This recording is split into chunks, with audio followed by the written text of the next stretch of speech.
Yes! God, yes, yes!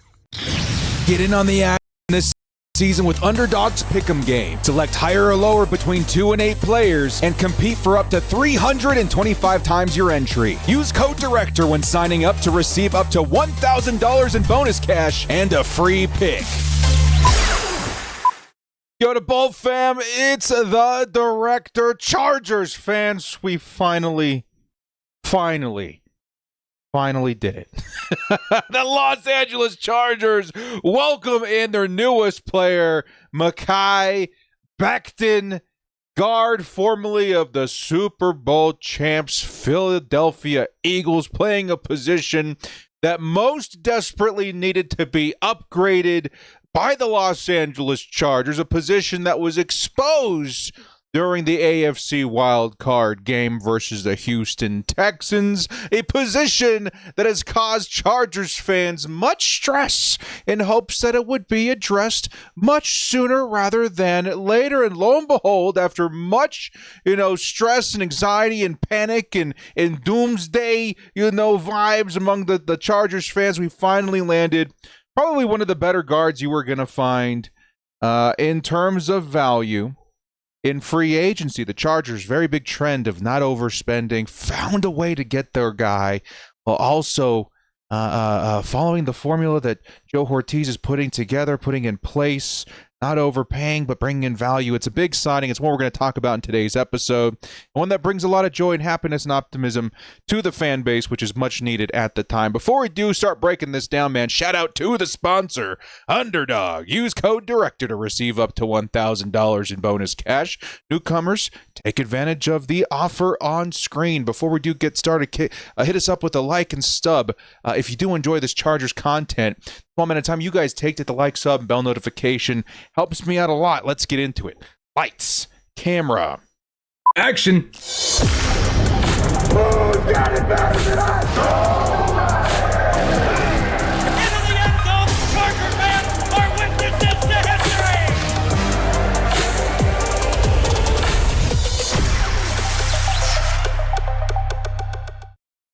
There is hope at the end of the tunnel. There is light on the other side. Don't go walking into it, though.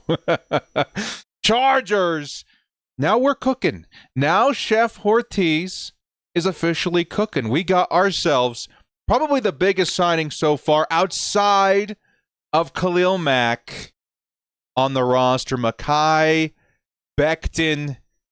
This is going to be an awesome move towards the future of the Jim Harbaugh Los Angeles Chargers, ladies and gentlemen. This is the kind of signing that I'm starting to notice all over the roster, not just on offense with the big boys or even the defensive line with the big boy, but everywhere, man. There's a cornerback coming up later that also falls into that category. The Chargers, big, tough, mean, physical, punishing football team, add maybe one of the most intimidating players in free agency that you'll be able to find in Mekhi Becton, who's 6'7", 6'8", pushing 400 pounds.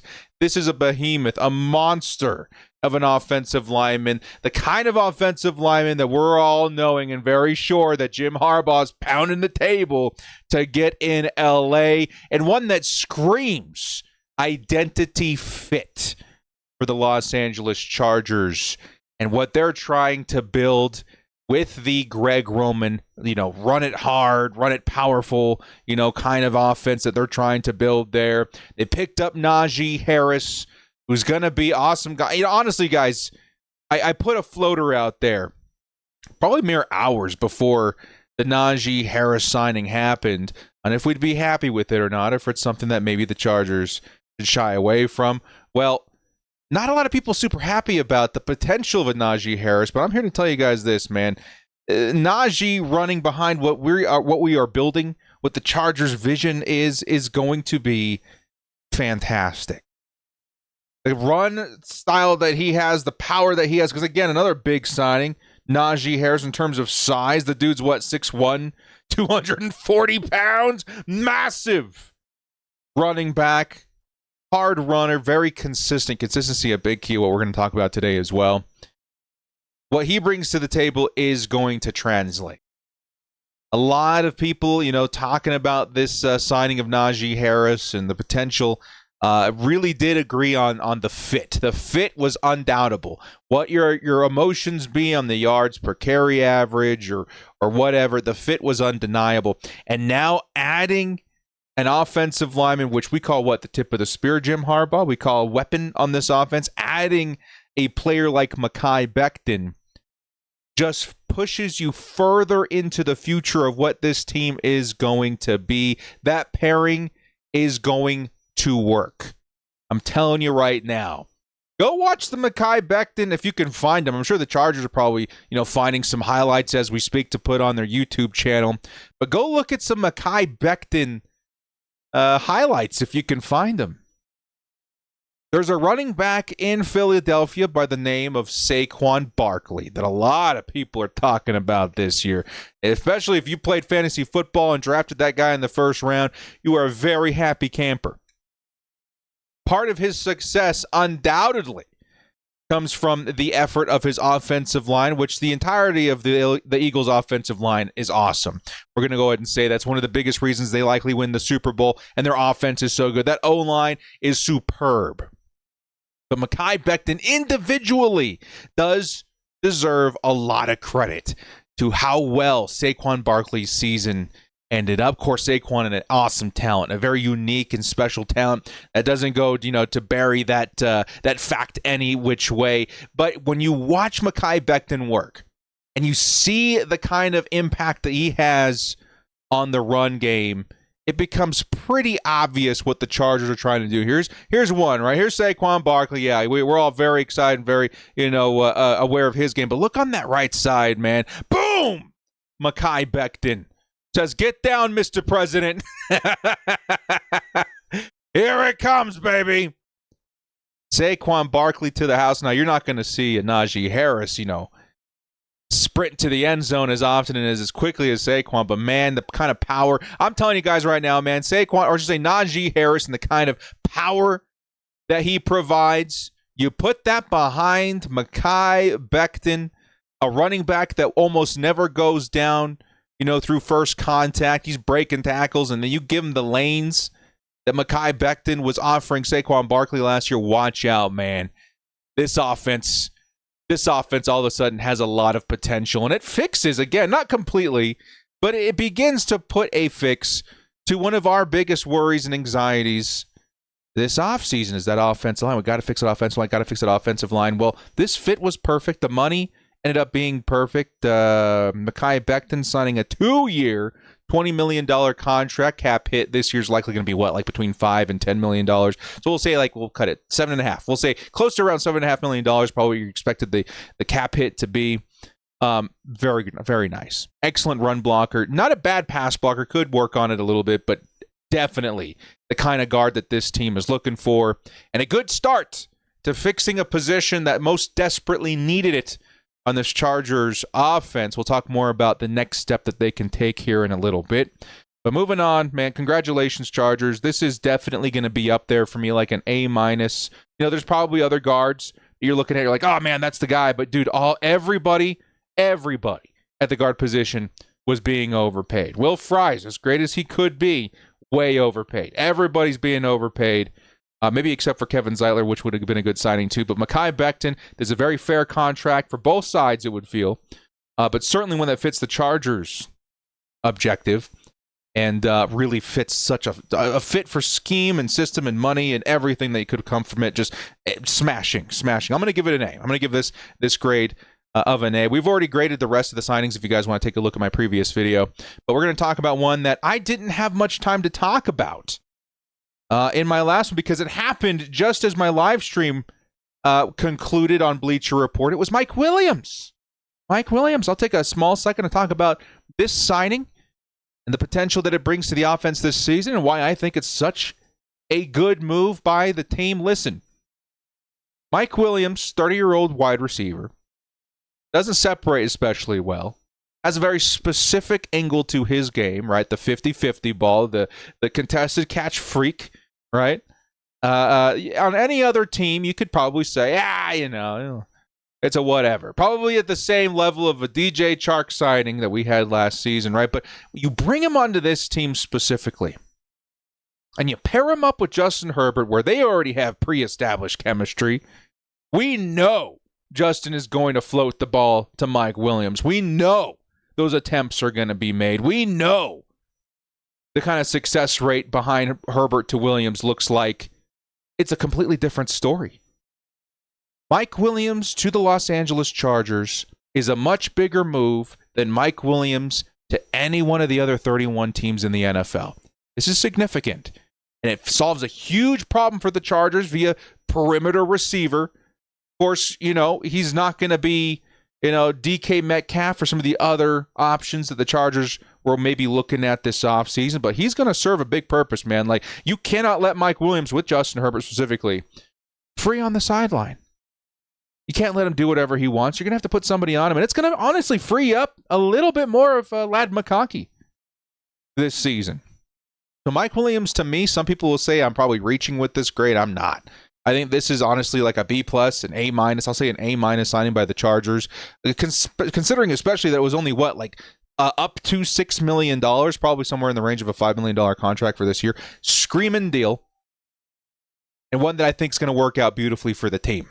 Mike Williams, it's a great start. Just like we saw with Mekhi Becton, great start to fixing the O-line. Mike Williams is a good start to fixing that wide receiver room. Both need more work, but it's a good start. Speaking of good start, honestly, maybe because of the names that were flying off the board via free agency early, did I maybe overlook a couple of signings at corner?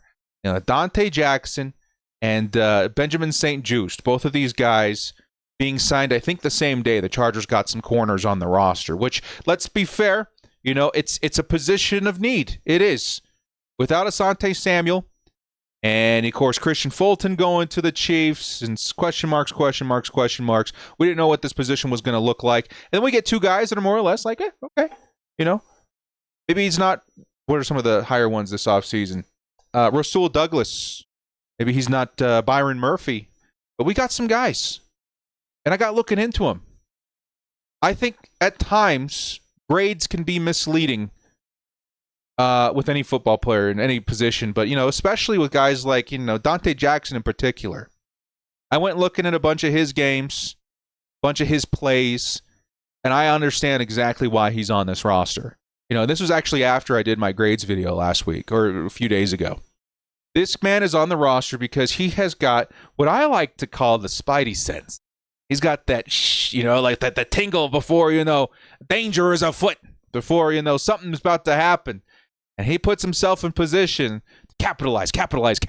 And my goodness, did Dante Jackson have some spectacular plays in terms of turnover over the course of his career. Previously of the Panthers, where he logged, I don't know how many interceptions, a lot. Most recently, the Steelers, where he had 5 interceptions last year. The reason that Dante Jackson is on this roster is because he will position himself to capitalize on what the Chargers do best. That's create pressure. Last season, they did a great job despite, an on-again, off-again Joey Bosa. Khalil Mack, Tuli Tuipulotu, those guys are both back. I expect the Chargers to get another guy in rotation, to add to Bud Dupree. But you add a guy like Dante Jackson to the mix where all of a sudden, hey, the pressure that's being created, that's, causing havoc for the quarterback and, causing more mistakes by the quarterback. Now we got a guy that can capitalize on that. A guy that has tremendous speed, tremendous vision, tremendous play recognition, and hands on the field out there. I was pretty impressed, man. Just go watch some plays. Go watch some plays of Dante Jackson. Be like, okay, I see what you're about. The other side of the narrative may end up being, well, director, that was back when he was with the Panthers and everybody loved him. And yeah, he had some games with the Steelers. It's like, more than less, the past his prime. Well, guess what? This team is the past his prime God squad. That's what we do. We bring in guys that have potential and we make them stars yet again.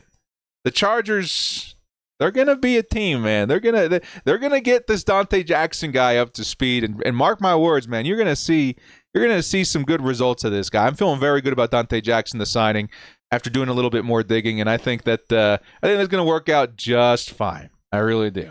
The other guy that we signed, Benjamin St-Juste, he's going to be an excellent, I would say, maybe depth guy. Maybe a guy that you rotate in every once in a while. Maybe you match him up with some bigger receivers. Because, I watched a play of him versus A.J. Brown. And I was like, my goodness, he looks bigger than A.J. Brown. That's a big human being. Benjamin St-Juste, physical. I don't love that he doesn't turn his head. He's going to cause some penalties there. But, he'll be a nice guy who, again, behind the potential of a Jesse Minter, acceleration of talent, I think that he'll be just fine on this team. But underrated corners, man. Underrated corners. We also ended up signing, not yesterday, but over the past couple of days since my last video, some more positions of need that make me feel a heck of a lot better. And this segment called The Next Poona Ford. I'm going to open it up by saying, you guys remember what Poona Ford was to the Chargers before we signed him? Remember what phase he was in his career? Remember the money that we gave him for his one-year contract, which ended up being, a vet minimum? $2 million, something like that. He was definitely not the Poona Ford that just signed with the Seattle Seahawks. Coincidence? No. You saw that all over the roster for the Chargers, especially defensively with Jesse Minter. Turns out, Joe Ortiz, not super comfortable with paying, even though I think it could have been worth it, especially what the contract ended up being, but paying or certainly overpaying a guy for Poona Ford, and instead just finding another Poona Ford is interesting because the potential does exist with this next guy, Naquan Jones, formerly of the Arizona Cardinals, formerly of, was it the Niners as well? I don't think so. Either way, Naquan Jones, only 3 sacks last season. He's only 27. He's big, 6'3", 313 pounds. Excellent rotational pass rusher. And I remember I may have said the exact same words last year when we signed Poona Ford. I was like, yeah, he was good with the Seahawks. He'll be good in rotation this year. I'm going to say the same thing about Naquan Jones, man.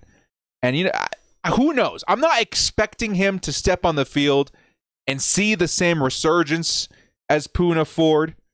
It would be awesome, but I think the potential is there, and I think he's going to do his job. He's only 27 years old, so maybe the chance of re-signing is a little bit higher than it was with Poona Ford. But I think this is a notable move and one that the Chargers fans should be pretty excited about. I honestly think that this puts us in a position after re-signing Teair Tart and signing our other guy, what was it, Deshaun Hand, formerly of the Miami Dolphins, who's a really good run blocker, by the way. I think both of these guys are stopper. I think both of these guys also very good versus the run. You mix them and match them, and I think you honestly have a pretty decent interior on the defensive line. You're not done. You got to do some work in this draft, which is very deep at the position. I fully expect the Chargers to throw a rookie in the mix here, but all of a sudden, I don't feel too terrible about the interior. I think we just may get by. I think we may have a similar story to Poona Ford brewing here. I think Teair Tart's going to be great. He may end up being the next Poona Ford. In terms of maybe he gets an uptick in usage and he proves to us that he can get to the quarterback.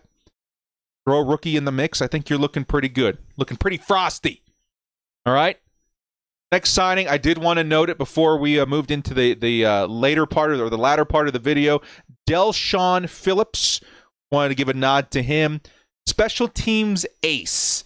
And what I mean by that is the Chargers let go of Nick Neiman. We did bring back Troy Dye, which is pretty cool. But Nick Neiman, he's been an awesome special teamer since he got here. Been here a while. Ended up signing elsewhere. The Chargers instead bring in Del'Shawn Phillips, who's going to be playing that special teams role. He'll be very good for the team. All right?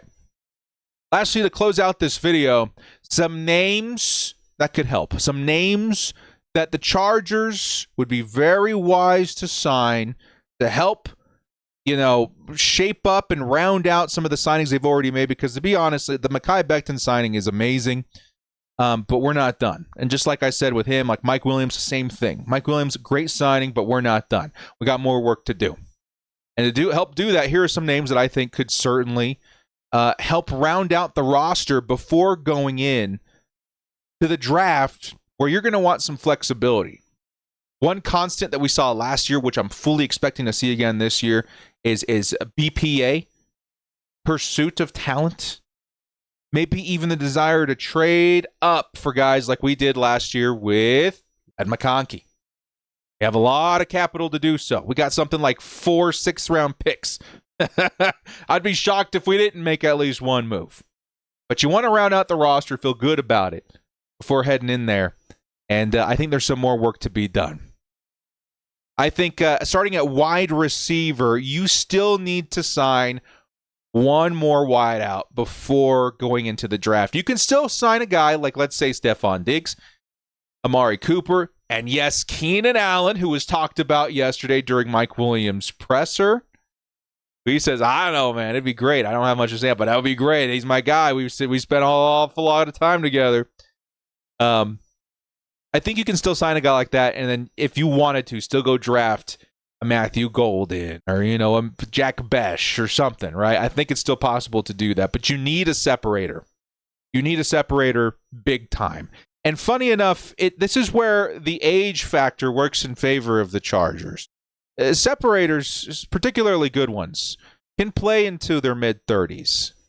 Keenan Allen can play into his mid-30s. Stephon Diggs can play into his mid-30s. Amari Cooper can play into his mid-30s. I like to call this the Larry Fitzgerald effect. You guys remember Larry? He had some issues, I think, when he hit 30, 31, 32. And was it Bruce Arians at the time? He said, man, we need to work towards your strengths. So what they do, they kicked him inside and let that separation really, really carry him in his later years in the NFL. And he did awesome, man. Larry Fitzgerald, prime example of old but not obsolete. And yeah, maybe that skill set's a little redundant, with what we have in Ladd McConkey, but it's one that I think we still need to add to the roster. Keenan Allen can play outside. He plays better in the slot, but he can play outside. Same with Amari Cooper. I think you could say pretty similar aspects to both Amari Cooper and Keenan Allen. The reason I have Stephon Diggs on the screen, however, is because I think Stephon Diggs might be a little bit better suited to play outside more often than not, allowing Ladd McConkey to patrol the slot more often, where he definitely sees the best part of his game. And that's why I think Stephon Diggs may end up being the better fit. What's more likely to me is that Keenan Allen returns, especially now that Mike Williams is back in the building. But the options are there. And that's, again, where the advantage of older wide receivers comes into play for the Chargers. They're going to be cheap. The contracts are going to be in the range of what Joe Ortiz likes to throw out there, $5 million to $10 million in only 1 or 2 years. And older wide receivers, yeah, they're not going to be as fast. They're going to see some fall off. But most of the times, if you're a separator, if you're a route runner, that aspect of their game remains. And I think Cooper, Allen, and Diggs are all three of them excellent options for the Chargers to pursue for the position right now. The next player I think Chargers fans should really get behind, and it's one that's complicated, is Mark Andrews. And I'm gonna say a two-part here. Mark Andrews, Dallas Goedert. And right now it actually feels like Dallas Goedert may be the more likely of the two to be traded to the Chargers. Both of these would require a trade unless they are cut. Mark Andrews is maybe the more likely to be cut, which is not super likely, but maybe more than Dallas Goedert. But otherwise, they would have to be traded for. Now, Mark Andrews, there is talk that he could be on the trade block. I've seen it posted a bit by some trusted sources on Twitter. Talked about certainly throughout the Chargers fandom, the guys from Guilty as Charged, bringing it up quite a bit. And it's because the fit is just so tremendous. The money would end up definitely be worth it, but also, again, it frees you from what you need to do in the draft. Get Mark Andrews. You can still draft Colston Loveland. Get him ready to take the torch in a year or two. But in the meantime, you need a guy in here to execute the Jim Harbaugh way of life. And that is rough, tough, running the football, very much so involving the tight end. Every single team that Jim Harbaugh has coached, the tight end position, has been very involved. The Chargers just don't have that right now. I think this is becoming a pressing need. They were in the conversation for Evan Ingram. That fell apart because of this or that. I think it was California state tax. Now it's time to start thinking about who's the next guy. When it comes to free agency, not a whole lot of names left. Maybe Gerald Everett coming back could end up being the best option. But trade, there's a few guys out there that make a lot of sense. Mark Andrews, of course, coming from the Baltimore Ravens. Yeah, that's a very, very big fit. Great run blocker, can be a really sure-handed tight end. That's what you want. Dallas Goedert, another one that really would fit in terms of receiver for Justin Herbert. So those are moves that definitely we need to be rooting for. Lightning round for the last couple. Like we talked about with Mekhi Becton, great start. Let's not finish there. A lot of talk about Zion Johnson kicking into center this offseason. I don't know if that's going to work. We'll have to wait and see. I had a lot of faith that Trey Pipkins kicking into guard may end up working for him. It doesn't feel like it did. But maybe Zion Johnson to center ends up working out, which would be awesome. But to do that, you need the flexibility to allow him to move in and out of that position. And to do that, I think you do need to sign another guard. I'm talking Will Hernandez, formerly of the Arizona Cardinals and New York Giants, Brandon Graham, who I think I remember as a Brown, and Tevin Jenkins, formerly of the Bears. These are all guys, Brandon Graham also the Jags, right? These are all guys that fit beautifully what the Chargers are probably going to be looking to do. Adds some very much needed, at very minimum, depth, but flexibility is probably the big word I'm looking for here. You want a little bit of test work for, Zion Johnson at center? Well, you're probably going to need to get another guard. And don't say Trey Pipkins. Trey Pipkins, if you're going to keep him on the roster, should remain a depth option. I think he honestly should probably be moved. I think there's too much money being allocated to a guard that did not play particularly well. Some may say, hey, we need a swing tackle, which is fair, but still, again, overpaid. I think that these options, mixed in with the Zion flexibility, is definitely something worth pursuing. And then finally, my confidence in the Zion Johnson center experiment, be it intriguing, is not enough for me to say, okay, we're good at center. A few things need to happen. Either we go get a guy like Andre James, which is very fair. I think that's, he's going to be average, even a little below average, is much better than what we had last year. Andre James would be an excellent signing. There's been a lot of talks about, other centers being cut. I know the Garrett Bradbury from the Vikings was getting cut. He may not be a good scheme fit. But you also had David Andrews getting cut as well. He would be awesome if he's healthy. Get somebody in there to mix in and compete with these guys. Because we cannot go into this upcoming season with the same situation at center. We got to get some more names, some more guys, and maybe draft capital in behind it, right? Not to say that, okay, the plan is that we got this guy Zion Johnson competing with Bradley Bozeman, and let's go draft a guy too. All three of them will compete and see what happens there. That sounds okay. I guess bare minimum, like maybe we make that work, but I would feel a whole lot better if we ended up signing a center before going into the draft. Again, so we don't feel pigeonholed.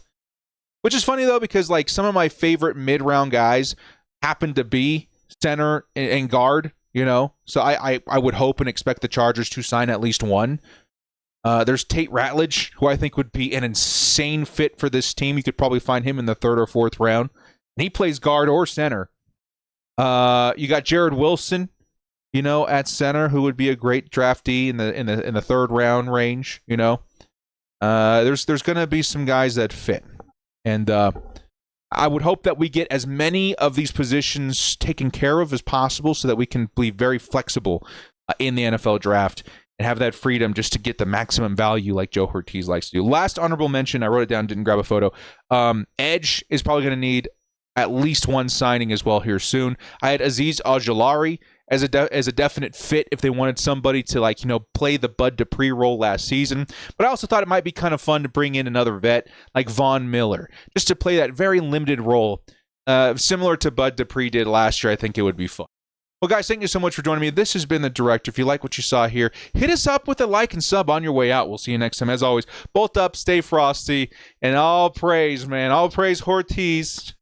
Maybe not quite that far yet, but let's all take a deep breath and thank our lucky stars. We landed Mekhi Becton, one of the best guards that you could ask for in this year's free agency.